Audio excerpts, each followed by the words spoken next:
지난 시간에는 율법의 행위가 아닌 믿음으로 의롭다함을 얻는다는 그 말씀을 우리가 살펴봤는데 해봅시다. 율법의 행위가 아니라 믿음으로 의롭다함을 얻는다. 예, 여러분 율법의 행위들은 의롭다함을 얻을 육체가 없습니다. 온전히 지킬 수 없기 때문에 그래요. 이해가 되십니까? 그래서 율법의 행위로 의롭다함을 얻으려고 하는 사람들은 영원한 저주 가운데 누릴 수밖에 없어요. 이해가 되십니까? 예. 잠시 우리 지난 시간에 그 살펴본 말씀을 다시 한번 돌아보면 믿음으로 의롭다함을 얻은 아브라함과 같이 하나님의 언약을 믿는 자들은 아브라함과 함께 의롭다함을 얻게 될 것이고 복을 얻게 될 것이다 라고 말씀합니다. 창세기 15장에 보니까 아브라함이 하나님을 믿음에 이것을 의로 여기셨다. 할렐루야. 27입니다. 해봅시다. 아브라함이 하나님을 믿음에 이것을 의로 여기셨다. 알겠습니까? 이처럼 아브라함이 하나님의 약속을 믿고 의롭다함을 얻는 것처럼 우리도 하나님이 주신 언약의 말씀을 믿음으로 의롭다함을 얻고 아브라함과 같은 축복을 얻게 될 줄로 그렇게 믿으시기 바랍니다. 이처럼 믿음으로 의롭다함을 얻는 자에게는 영원한 축복이 주어질 것이지만 율법의 행위를 의지하는 자들은 영원한 저주 가운데 놓이게 될 것이다 라고 말씀합니다. 예수님께서 바로 이 율법의 저주로부터 우리를 구원하시기 위해서 2000년 전에 이 땅에 오셔서 십자가에서 대속의 사역을 완성하셨습니다. 할렐루야. 바로 이 율법의 저주로부터 속량하기 위해 어느 부분에도 나와요. 우리를 구원하시기 위해서 오셨다. 이해가 되십니까? 그럼에도 불구하고 이 은혜를 저버리고, 그렇죠? 예수님을 통해서 주시는 이 구원의 은혜를 저버리고 하나님의 약속을 저버리고 다시금 율법의 행위를 의지하는 것은 예수님의 대속의 은혜를 헛되게 만드는 것이고 이것이 하나님 앞에 큰 죄가 된다는 것. 그래서 여러분 이것을 십자가의 원수라고 또 표현하고 있습니다. 해봅시다. 십자가의 원수라. 율법을 의지하고 자기 행위를 드러내는 것이 바로 예수님의 십자가를 모독하는 죄가 된다는 것. 하나님 앞에서는 이게 가장 큰 죄입니다. 교만이요. 내 힘으로 구원받을 수 있다. 여러분 이것이 바로 인본주의고 세상의 모든 종교가 바로 그거예요. 하나님을 대적하여 높아진 겁니다. 십자가의 원수가 되면 안 돼요. 오직 믿음. 알겠습니까? 율법의 행위로 구원받겠다는 받을 수 있다는 잘못된 생각을 버려야 합니다. 나의 죄를 씻기는 예수님만 바라보셔요. 그게 약속이에요. 그게 바로 여러분 복음입니다. 굿뉴스. 하나님 주신 복된 약속. 누구든지 예수를 믿기만 하면 죄사함을 받고 구원을 받도록 하나님께서 은혜를 베푸셨어요. 믿습니까? 이렇듯 율법의 행위와 믿음을 비교하여서 설명한 이 사도 바울은 이제 4장을 통해 오늘 본문에서는 율법과 은혜의 관계를 다시 한번 설명하고 있는데 특별히 아브라함에게는 두 아내가 있죠. 누가 있습니까? 사라와 하갈. 그리고 두 아들이 있죠. 사라를 통해서 얻은 이삭과 이스마엘은 안 돼요. 예. 하갈을 통해서 얻은 하나는 육신의 자녀, 하나는 언약의 자손이라고 하는데 이 비유를 통해서 우리가 하나님의 언약을 믿는 믿음이 왜 중요한지를 우리에게 설명해 주고 있습니다. 구체적으로 한번 살펴봅니다. 먼저 율법과 은혜의 관계 1절부터 11절까지인데 1절 2절에 보니까 우리가 믿음이 어렸을 때는 후견인과 청지기 아래에 있을 수밖에 없다라고 말씀합니다. 1절 2절 봅시다. 시작. 내가 또 말하노니 유업을 잃은 자가 모든 것의 주인이나 어렸을 동안에는 누가 다름이 없어서 그 아버지의 정한 때까지 후견인과 청지기 아래에 있나니. 예, 우리는 주인 하나님의 자녀이지만 어릴 동안에는 이 후견인과 청지기 밑에서 있을 수밖에 없다. 여러분 이 말씀은 3장 24절에 나오는 몽학선생 파이다 보고서라고 되어 있죠.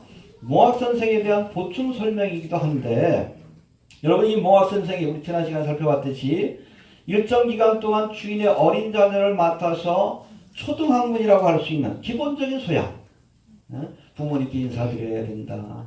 또 과식하지 말아야 된다. 어릴 때는 이 기본적인 소양을 가르치다가 이제는 이 아이가 자라서 본격적인 학문을 쌓을 때가 되면 몽학선생을 가르칠 수 있는 능력이 안 돼요. 진짜 선생, 디다스칼로스라고 하는 진짜 선생인 누구요? 예수님께로 인도하는 역할을 하는 것이 바로 몽학선생이고 그것이 바로 율법의 역할이라고 우리에게 말씀해주고 있습니다. 알겠습니까? 해봅시다. 몽학선생이다. 일시적인 거예요. 알겠습니까? 일시적이고 잠시적인 겁니다. 이 몽학선생은 우리를 디다스칼로스, 참된 선생이신 예수님께로 인도하는 역할을 하고 있다. 알겠습니까? 그래서 십계명과 함께 뭘? 성막이 모형다. 성막이 뭘 예표해? 예수님이지. 그래서 여러분 십계명, 율법을 통해서 죄를 깨달았으면 죄 문제를 해결하기 위해 우리가 성막을 찾는 거예요. 예수님을 찾는 거예요. 그것이 바로 율법의 역할이다. 몽학선생의 역할이다. 라고 말씀하고 있는 겁니다. 알겠습니까? 이처럼 율법의 역할은 일시적이고 잠시적인 겁니다. 해봅시다. 일시적인 것이다. 이제 아이가 자라서 유치원을 졸업해서 초등학교에 들어가야 하는 것처럼 율법의 시대가 끝났으면 이제는 은혜의 시대로 넘어가야 합니다. 그렇잖아요. 아니 나이가 들었으면 이제는 초등학교, 중학교, 대학교를 들어가야지. 디다스칼로스를 찾아가야지. 아직도 유치원 교육 받으려고 하면 어떻게 해? 아직도 몽학선생 밑에서 그 교육을 받으려고 하면 안 되는 거예요. 우리가 예수님께로 나아가야 합니다. 아멘.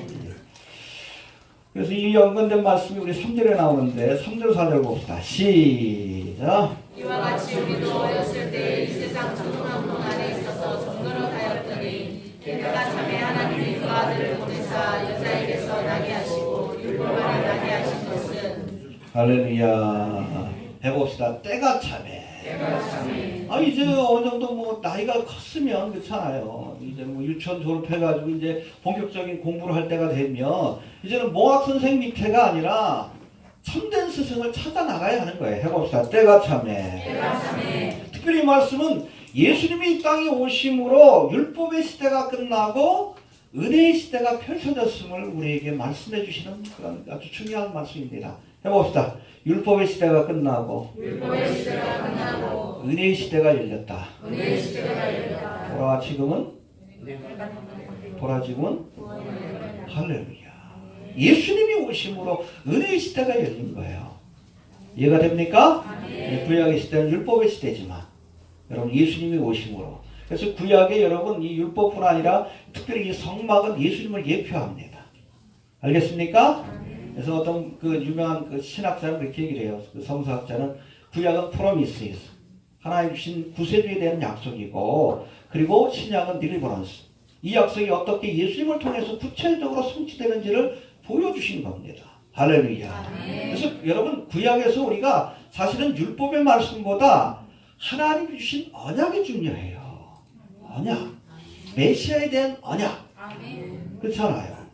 그 보면은 창세기 3장 15절인가 뱀을 하나님께서 심판을 짓던 뭐라 그래요?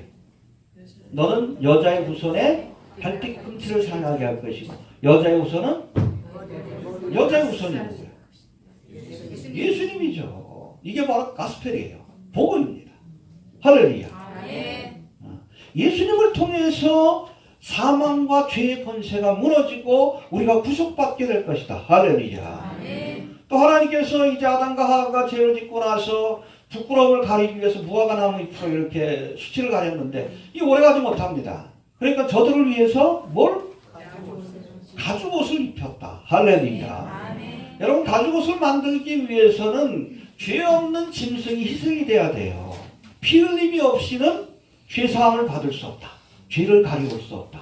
바로 그것이 바로 보여주는 겁니다. 그 이후로 이어지는 모든 구약의 제사와 성막, 이것이 바로 하나님이 속죄의 제사를 통해 우리의 죄를 속량하시고 구원해 주신다는 것을 보여주시고, 이것이 바로 가스펠이에요. 복음입니다. 이거를 예수님께서 완성하기 위해서 때가 참에 하나님이 그 아들을 보내서 십자가에 죽게 하심으로, 그곳에서 대속의 사역을 테텔레스타이 완성하심으로 은혜의 시대가 열리게 된 겁니다. 할렐루야. 지금 은혜 때문입니다. 율법으로 돌아가려고 하면 안 되는 거예요. 해봅시다. 은혜의 시대다. 은혜의 시대다. 율법의 시대로 돌아가려고 하면 안 된다. 하나님의 경륜과 섭리를 거역하는 겁니다. 이 은혜의 시대가 시작이 되었습니다. 누구든지 주의 이름을 부르기만 하면 죄성을 받고 구원을 얻는 은혜의 시대. 보라 지금은 은혜 받을 만한데요. 보라 지금은 할렐루야. 율법의 시대로 돌아가면 안 되는 겁니다. 예. 또 두 번째, 때가 참에 하나님이 율법의 시대를 끝내고 은혜의 시대를 여신 것처럼 초림의 사건을 통해 조만간 이 은혜의 시대도 끝나게 될 겁니다. 알겠습니까? 언제까지가 은혜의 시대? 네. 오순절 성령이 강림하시고 본격적인 은혜의 시대가 시작이 되었고 이제 은혜의 시대는 교회가 휴거됨으로 끝나게 될 겁니다. 은혜의 시대가 끝나면 뭐요? 환난과 심판의 시대가 옵니다. 그때까지만 우리가 휴거될 수 있는 기회가 주어지는 거예요. 그 기회를 놓치지 맙시다. 아직까지 은혜를 베푸실 때 얼마나 시간이 주어질지 모르지만 조상현 선생님이 12월 20일 날 출국하신다라고 비행기표로 티켓팅을 하셨대요. 하게 되면 이제 러시아에서 지금 책이 번역이 다 돼가 타이프를 치고 있대요. 이 노인 양반이 하려니까 시간이 많이 걸릴 것 같아요. 어떤 반 정도 했다 그러는데 타이핑이 다 끝나면 그거 우리 전도사님이 선교사님이 다시 한번 검수하시고 그리고 나서 또 이제 이스라엘로 또 날아가셔가지고 거기서 우리가 후원하는 교회 있죠? 디아스포라 유대 여기 있다가 이쪽으로 가셔서 그쪽에서 복음을 전하기 위해서 사역하시는 분이 계시는데 이름이 참 재밌어요. 막심이라고 합니다. 막시무스가 생각나요. 그저입니다. 기도해 주셔요. 저희 교회가 아마 그 내년부터 이제 갔다 오면 결정이 될 겁니다. 가서 이제 좀 보고 그리고 결정이 되면 다달이 한 300불씩 지원이 나갈 거고 또 중요한 뭐 행사가 있으면 교회에서 좀 지원을 하도록 하겠습니다. 알겠습니까? 거기 뭐 공동체가 있대요. 예수 믿는 메시아 입주죠. 그분들끼리 좀 예배를 드리고 있고 또 본격적으로 유대인들을 향한 이스라엘 백성들을 위한 선교 그런 일들을 좀 준비하고 계시다고 합니다. 기도 많이 해주시길 바랍니다. 어찌됐든 이 러시아어로 번역이 되면 요한계시록이 이스라엘에는 15%가 러시아어를 사용하는 디아스포라 유대인들이에요. 러시아 출신 유대인들이고 그리고 이 러시아어를 사용하는 사람들이 전 세계적으로 한 2억이 넘는다고 합니다.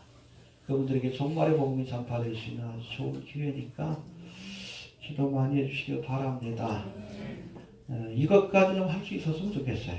그래서 조금 더 시간을 주시는 것 같기도 하고 그러나 때가 참에 하나님의 경륜과 섭리의 때가 끝나게 되면 잔이 차게 되면 알겠습니까?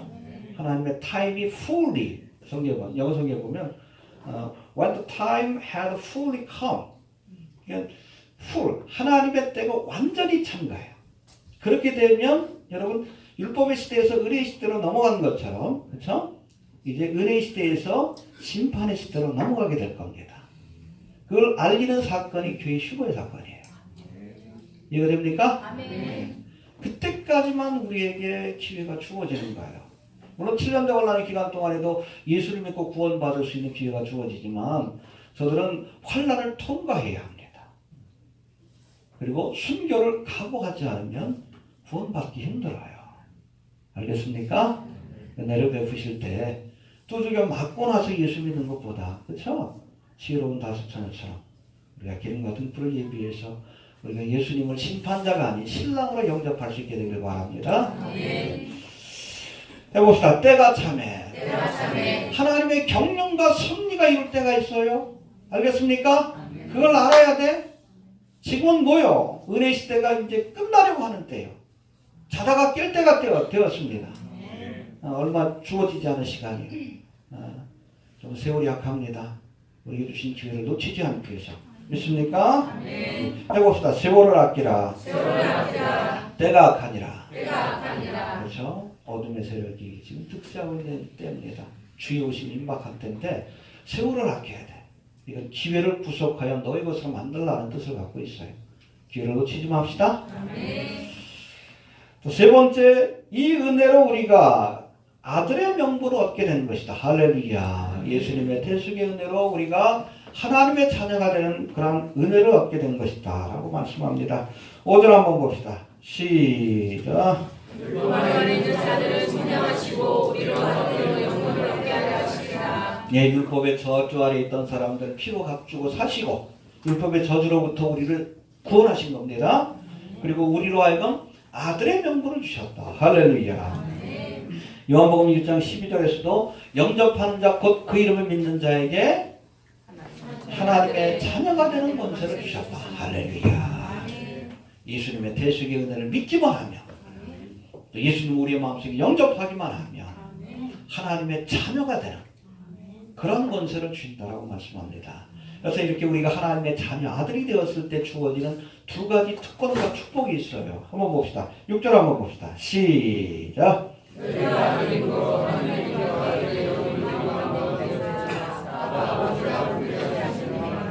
할렐루야. 하나님을 아버지라고 부를 수 있는 특권이 주어집니다. 구약의 개념에서는 도저히 상상할 수 없는 개념이에요. 아바가 아람어입니다. 그 당시 예수님 당시에 그 사람들이 히브리어를 쓴 게 아니에요. 일반인들은 아람어를 썼습니다. 유대인들이. 달리다고 아람어예요. 이 아바도 일반적으로 아빠라는 뜻이에요. 아빠. 하나님을 아빠 하나님으로 부를 수 있는 특권이 주어진 겁니다. 할렐루야. 해봅시다. 아바 아버지라 부르게 하셨다. 율법 아래에서 구약 시대에서 우리가 생각해 볼 때 이 하나님은 접근하기 힘든 두려운 분이십니다. 너무 무서운 분이에요. 그래서 유대인들이 지금도 그래요. 아직도 율법 시대에 살고 있으니까.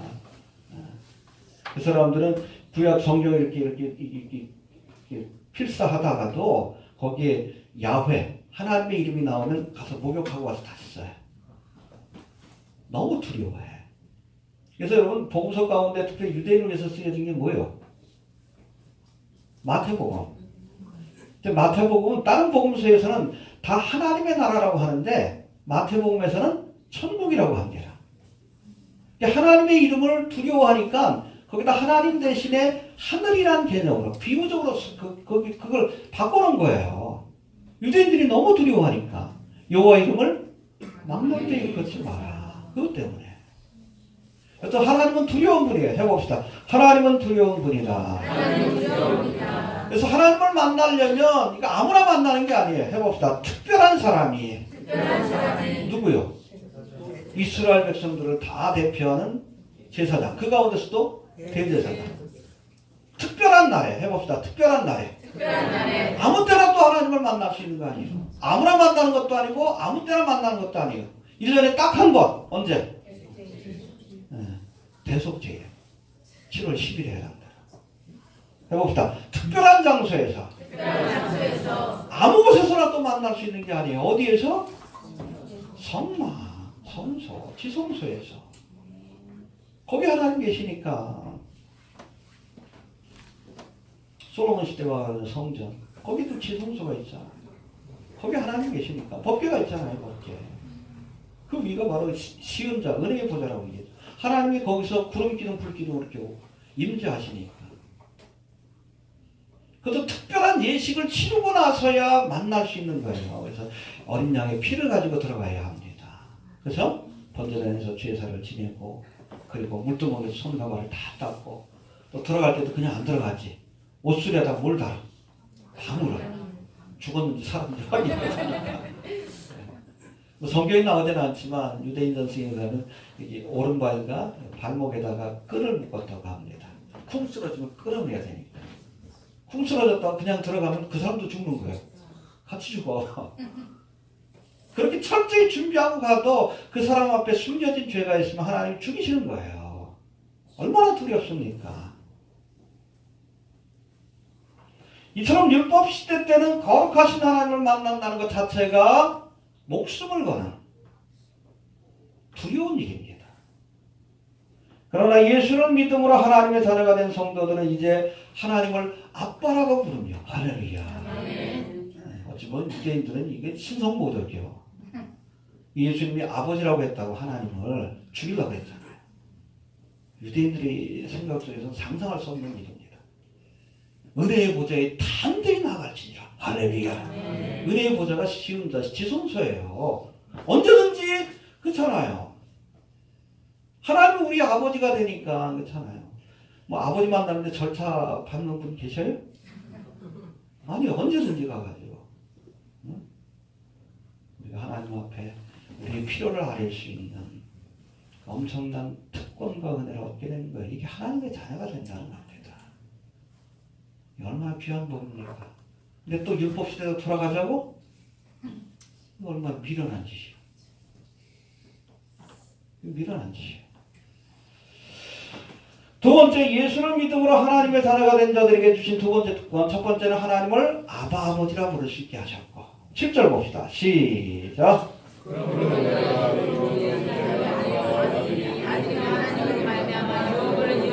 할렐루야. 해봅시다. 유업을 이을 자가 된다. 유업을 이을 자가 헬라어로는 클레로노모스라고 되어 있는데 쉽게 해서 상속자입니다. 하나님의 것을 우리가 상속받아 아들이니까 공식적인 상속자. 하나님의 것이 우리의 것이에요. 하나님께서 우리에게 주신 여러 가지 것들이 있지만 가장 귀한 게 뭡니까? 하나님의 나라를 유업으로 얻게 됩니다. 할렐루야. 예수 믿으면 우리가 하나님의 나라를 유업으로 얻게 되는 거예요. 천국이 저희 것이며. 믿습니까? 네. 아무튼 예수를 믿고 하나님의 자녀가 될 때 장차 우리가 하나님의 나라를 유업으로 얻게 되는. 할렐루야. 세상에 그 무엇보다도 귀한 보배요 또 진주가 되는 이 천국을 하나님의 나라를 유업으로 얻게 되는 그런 귀한 축복이 주어짐을 기억할 수 있게 되길 바랍니다. 알겠습니까? 네 번째, 율법의 종되었던 우리가 예수님의 은혜로 하나님의 아들이 되었는데 또다시 종노릇하겠느냐? 율법의 종노릇하겠느냐? 더 나아가 율법주의자들의 종노릇하겠느냐? 이렇게 말씀합니다. 8절 한번 봅시다. 8절. 시작. 그러나 너희가 그때는 하나님의 알지 못하여 불신한 하나님의 아들들이 종노릇하였더니. 예, 9절. 이제는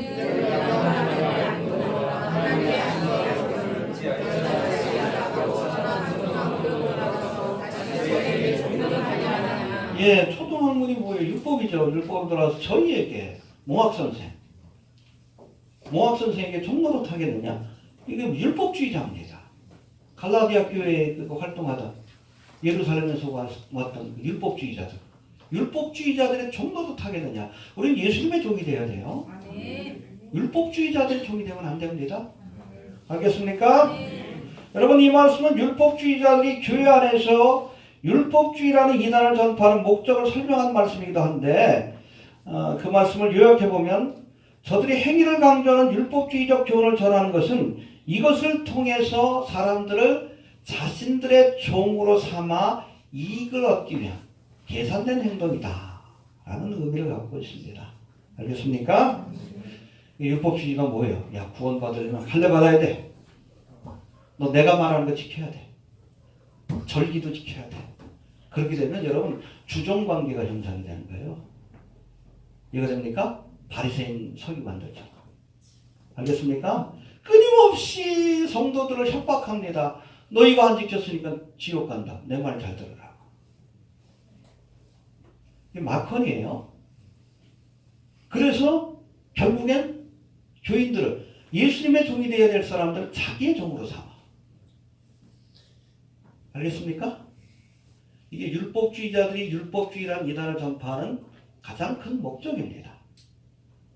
이거 되셔요? 예. 17절에서도 나오는데 17절 한번 봅시다. 시작. 저희가 너희를 위하여 열심히 것이 좋은 뜻이 아니요 오직 너희를 위하여 너희로 자기를 위하여 열심히 하려 합니다. 예, 저희를 위하여 열심히 내게 하려 합니다. 그렇죠? 우리 성도들은 하나님께 열심을 내야 되는데 예수님께 열심을 내야 되는데 자기들에게 열심을 내게 하기 위해서 자기들을 섬기게 만들려고 율법주의라는 이단을 전파하는 거예요. 바리새인 서기관처럼 율법주의자는 끊임없이 율법의 규례를 들어서 사람들을 정죄하는 자들입니다. 이 정죄를 통해서 사람들을 자신들의 종으로 삼고, 그렇잖아요. 끊임없이 너 이거 하면 뭐 지옥 간다. 일종의 마컨이고 영적인 학대예요. 이걸 통해서 자기의 종으로 만드는 겁니다. MK울트라 프로젝트도 똑같아요. 주종의 관계를 만들어서 율법을 통한 영적 학대와 그루밍을 통해서 교인들을 착취하고 결국 이 교인들을 통해 자신의 육적인 욕망을 채우려고 하는 자들이 바로 율법주의자들이라는 것을 기억할 수 있게 되길 바랍니다. 알겠습니까? 네. 이단에 빠진 사람들은 참 교주의 종이 되잖아요. 이해되셔요? 네. 여러분 예수를 믿어야지, 예수님의 종이 돼야지. 왜 사람의 종이 돼요? 율법주의자들, 예수님 당시 바리새인 서기관들은 하나님 자리에 서가지고 사람들에게 율법의 말씀을 가지고 협박하고 자신들을 섬기게 만든 거예요. 예수님의 종이 되어야 합니다. 네. 어떤 경우에도 사람의 종 되지 마셔요. 알겠습니까? 신천지는 이만희 종 아니에요. 85세 먹은 노인인데 죽으면 또 누구의 종 되는지 모르겠어요. 율법주의로 협박하는 사람들 지도 안 지키면서 그러잖아요. 그렇죠? 어? 예수 팔아서 벤츠 사지 말라 그러면서 지도 안 지켜. 이 바리새인 서기관들이 그래. 지도 안 지키면서 술 담배 먹으면 지옥 간다고 지도 술 담배 먹고 간음하면 지옥 간다고 간음하고 지도 안 지키면서. 바리새인 서기관도 그런 거예요. 지도도 안 지키면서 그런 거예요. 왜 그렇게 합니까? 자기 종을 만들기 위한 수단이에요. 지속적으로 학대를 합니다. 사람이 이상해져가지고 예수님의 종이 되는 거 그 사람만 만든다. 두려우니까. 응? 그 사람 말 안 들으면 지옥 갈 것 같으니까. 이게 율법주의자예요. 이게 영적인 학대입니다. 저에게 오셨을 때 좀 그런 경향이 보였어요, 제가. 왜 그런가 했어. 그런 사람 밑에 있으면 그렇게 돼요. 특별히 이단에 빠지면 똑같아. 어떤 이단이다. 그 사람들의 목적은 신옥주건 누구건 자기 욕으로 만들어서 그렇잖아요. 자기를 섬기게끔 합니다. 하나님을 섬기게끔 하는 게 아니라 진실한 종은 여러분 하나님을 섬기게끔 합니다. 예수님의 종이 되게끔 해요. 이게 자기 종으로 만드는 거예요. 분별할 수 있게 되길 바랍니다. 예. 이제 21절부터 31절까지는 율법과 은혜의 관계를 한 가지 비유로 이렇게 설명하고 있는데, 여기서 사도 바울은 아브라함에게 두 아내가 있는데 누가 있었다고요? 사라와 하가라고 되니까 하갈입니다. 그리고 이들로부터 얻은 두 아들 누구예요? 이삭과 이스마엘의 관계를 통해서 율법과 은혜의 관계를 설명하고 있습니다. 먼저 22절 한번 봅시다. 시작.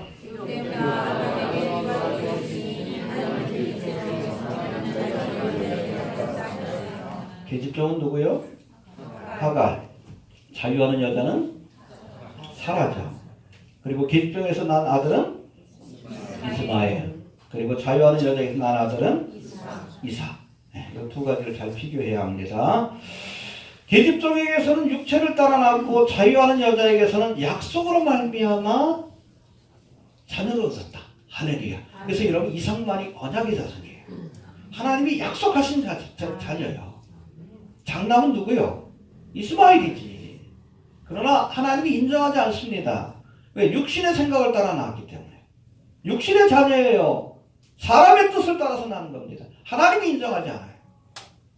하나님의 약속을 따라 주어진 자녀인 이 이삭에게만 하나님의 나라가 유업으로 주어지는 겁니다. 23절 한번 봅시다. 23절 시작.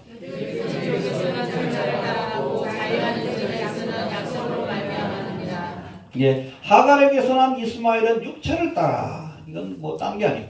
육신적인 생각, 인간적인 생각을 따라 얻은 아들이다. 이해가 됩니까? 사라에게서 난 아들 이삭은 약속으로 말미암아 하나님 주신 약속으로 주어진 자녀. 할렐루야. 뒤에서는 뭐 성령으로 주셨다고 하는데 여튼 기적적으로 주신 언약의 자손입니다. 믿습니까? 아멘.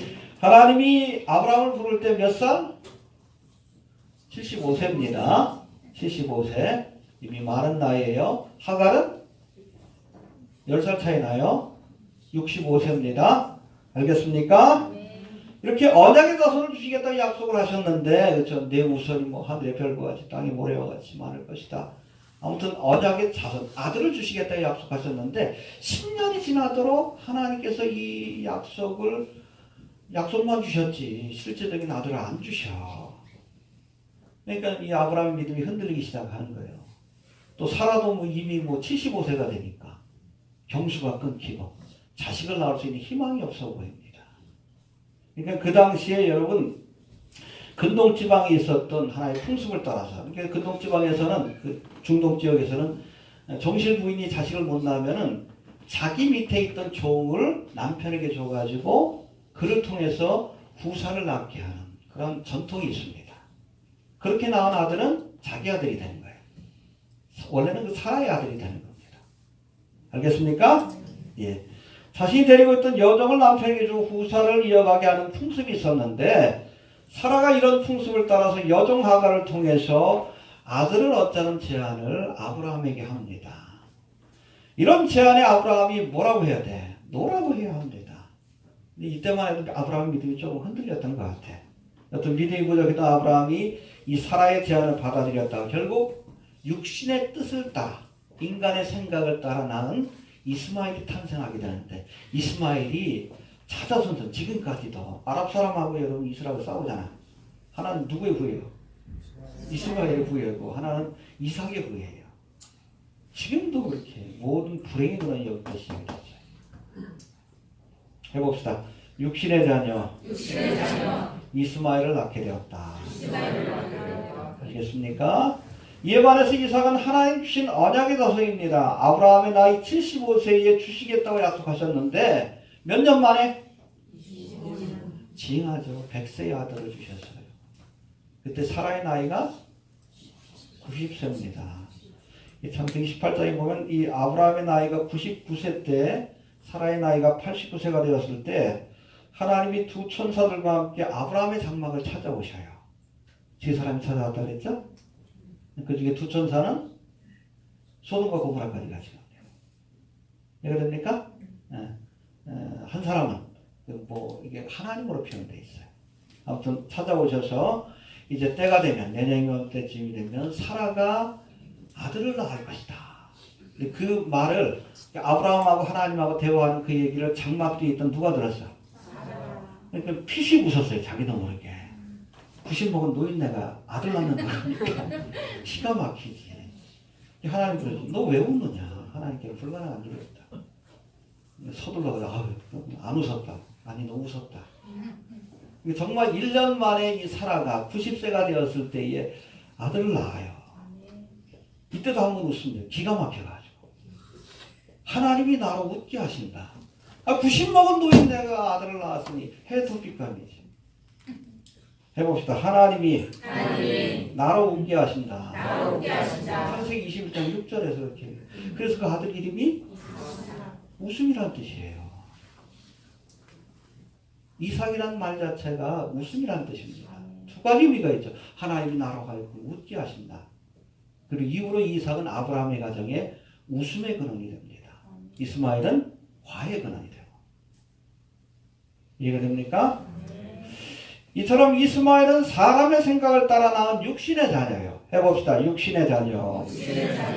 아브라함이 100세에 얻은 아들 이삭만이 하나님 주신 언약을 따라, 그렇죠?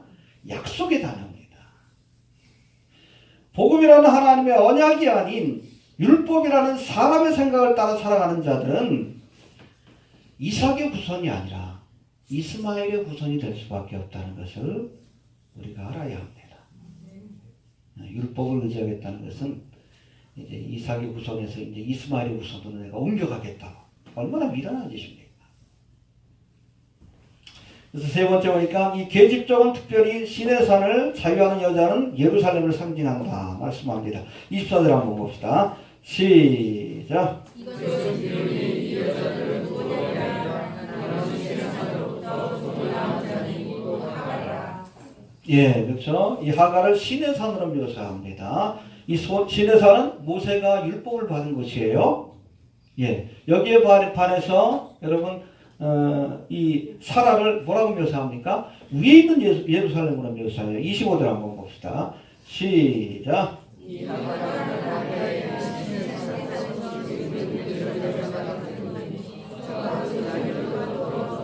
예, 여기 보니까 아라비아에 있는 시내산, 그렇죠? 하갈이 시내산을 상징하는데 지금 있는 예루살렘. 왜냐하면 그 사도 바울이 복음을 전하던 당시 예루살렘이 율법주의자들의 중심지였기 때문이에요. 이 당시에는 지금에 있는 예루살렘 같은 데니 저가 그 자녀들로 더불어 종로를 타고 26절 봅시다. 시작. 할렐루야. 사라를 자유한 자, 위에 있는 예루살렘, 새 예루살렘으로 이렇게 묘사하고 있습니다. 할렐루야. 여러분, 우리가 시내산은 잘 알다시피 모세가 뭘 받은 곳이에요? 율법을 받은 것이에요. 율법주의 상징입니다. 예루살렘은 예전에는 뭐라고 불렸습니까? 모리아산, 성전산이 있는 거. 이거 되시죠? 모리아산. 아브라함이 여기서 뭐 했어? 이삭을 바쳤어요. 예수님이 십자가를 지신 곳이기도 합니다. 시내산에서 모세가 율법을 받은 것처럼 예수님이 예루살렘에서 십자가를 지시고 대속의 사역을 완성하셨습니다. 할렐루야. 그래서 우리의 믿음은 모세가 율법을 받은 시내산이 아니라 예수님이 십자가를 지신 모리아산, 예루살렘에 그 뿌리를 두어야 한다는 겁니다. 해봅시다. 시내산이 아닌 예루살렘에 믿음의 뿌리를 두어야 한다. 알겠습니까? 시내산을 의지하는 자가 아니라 시온산, 예루살렘, 예수님이 십자가의 대속의 사역을 완성하신 예루살렘을 우리가 의지하는, 그래야 여러분 우리가 사라의 후손, 언약의 후손이 될 수 있는 겁니다. 시내산은 뭘 상징해? 하갈. 예루살렘은 사라를 상징해. 그래서 예루살렘의 신앙의 뿌리를 두는 자만이 언약의 후손이 될 수 있다는 겁니다. 이해가 됩니까? 예. 또 네 번째, 육체를 따라난 자가 성령으로 따라난 자를 핍박했다라고 말씀합니다. 29절 한번 봅시다. 시작.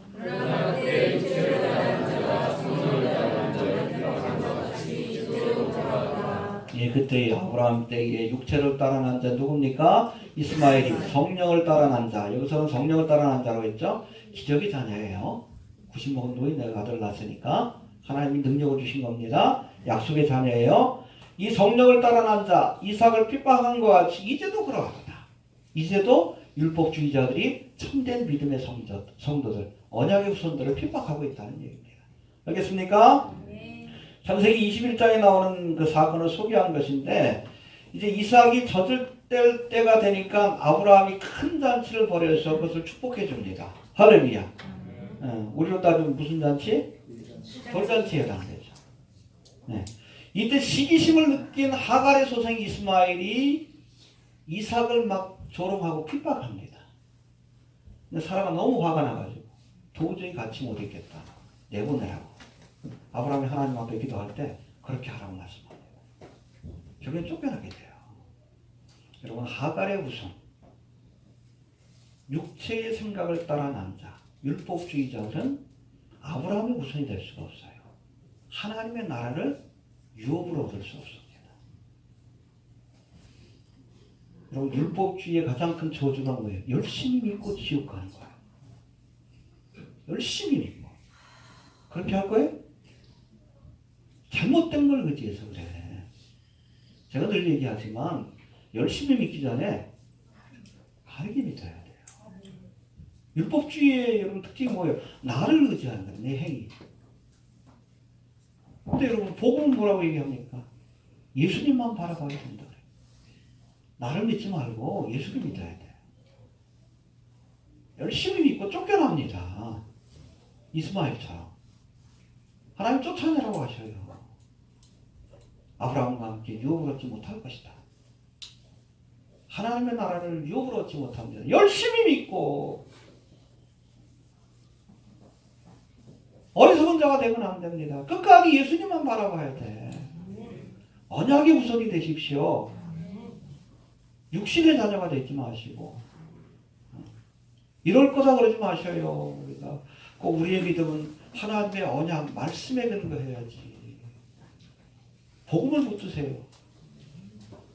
알겠습니까? 네. 그처럼 이스마엘과 같은 운명에 처하게 돼요. 열심히 믿고 지옥 가. 열심히 믿고 하나님의 나라를 유혹받지 못해요. 그래서 30절 31절에 나오죠. 봅시다. 시작. 그러나 성경이 무엇을 말하느냐 예수님과 그 아들을 내어주시라 예수 자녀들이 자유하는 여자의 아들로 더불어 욕으로 지중하리라 하였느니라. 그런즉 형제들아, 우리는 개체중의 자녀가 아니요 자유하는 여자의 자녀니라. 네, 결국 이 이삭을 조롱하고 핍박하던 이스마엘이 아브라함에 비해서 쫓겨나는 것처럼 율법을 의지하는 육신의 자는 율법주의자는 결국 하나님의 나라에서 하나님의 집에서 쫓겨나 유업을 얻지 못하게 될 것이다 라고 말씀하고 있는 겁니다. 이게 저주예요. 열심히 믿고 지옥 가는 겁니다. 율법주의자를처럼 열심히 있는 사람들이 어디 있어요? 지옥 가지 않기 위해서 열심히 믿다가 지옥 가는 거예요. 헛된 걸 믿기 때문에. 여러분 예수님만 바라보시길 바랍니다. 네, 우리가 언약의 후손이 됩시다.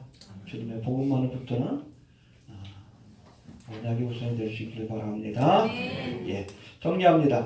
율법을 행함으로가 아니라 하나님의 언약을 믿음으로 우리가 하나님의 자녀가 될 수 있는 것임을 꼭 기억할 수 있게 되길 바랍니다. 율법의 행위를 의지하는 자는 육신의 뜻을 따라 난 이스마엘의 후손이 될 수밖에 없는 것이고 이런 사람은 결코 하나님의 나라를 유업으로 얻을 수 없다라고 말씀합니다. 열심히 믿고 지옥 가는 거예요? 잘못 믿으니까. 하나님의 약속을 따라 태어난 이삭과 같은 언약의 우선 약속을 붙드십시오. 아멘. 아브라함이 하나님의 약속을 믿음에 이걸 의로 여기셨다라고 말씀합니다. 약속을 믿을 수 있게 되길 바랍니다. 아멘. 이런 사람들이 언약의 우선이요 믿음의 우선들인데 이런 사람만이 하나님의 나라를 유업으로 얻을 수 있다라고 말씀합니다. 율법주의자가 되지 맙시다. 아멘. 율법주의자들의 목적은 여러분을 종으로 만드는 거예요. 여러분들을 착취하는 것이 목적입니다. 알겠어요? 사람의 종 되지 마셔요. 응? 너 그럼 지옥 가? 듣지 마셔요. 나를 지옥 가게 하고 천국 가게 하는 건 예수님밖에 없어요. 사람의 종 되지 마셔요. 그런 얘기 들으면 그냥 콧방 웃기셔요. 이해가 됩니까? 예수님밖에 없어요. 예수님만 의지하는 하나님의 약속. 이게 복이에요. 이게 바로 복음이에요. 복음의 말씀만 붙들어 하나님이 세상을 이처럼 사랑하사 독생자를 주셨으니 이는 저를 믿는 자마다 멸망치 않고 영생을 얻게 하려 함이라. 할렐루야. 아멘. 여러분 이 약속을 붙들고 놓지 않는 언약의 후손이 될 수 있기를 바랍니다. 주신 말씀 붙들고 기도합니다.